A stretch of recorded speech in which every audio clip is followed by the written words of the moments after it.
Jacksonville High School wraps up Red Ribbon Week today with a guest speaker.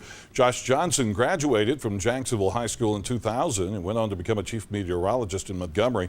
He came back to his alma mater today to speak to the students about the impact of losing someone to drugs and the impact it can have on a family. Johnson's brother, Chris, who also graduated from Jacksonville, died 2 years ago from a heroin overdose in California. Johnson says he's trying to use his family's pain to save lives.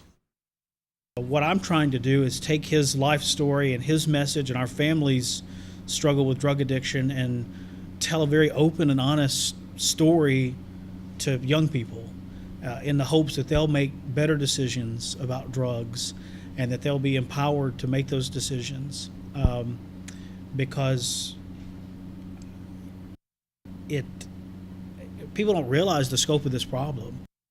Johnson spoke with the students about the sadness associated with the empty chair that his brother should be sitting in at family gatherings. That's the message that seemed to hit home the hardest with many of the students. It hit home with a bunch of the students here, especially me. I got about 3 empty chairs at Thanksgiving and Christmas and all of those. And, you know, my mom, she works for a psychiatric hospital, so I hear that story a lot. All these stories about how drugs take away people's lives and people's mothers, people's daughters, sons, and brothers just taken away by such a terrible addiction and such a killer, really.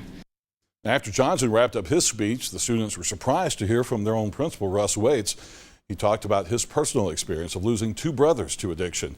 Students say hearing their principal's story really grabbed their attention.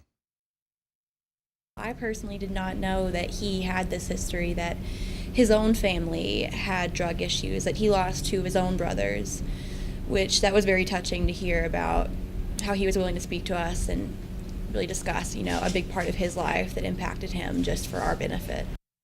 The JHS Focus Club organized the school-wide assembly. Focus is a peer-based group that works to promote school and community support for the prevention of at-risk behaviors among young people.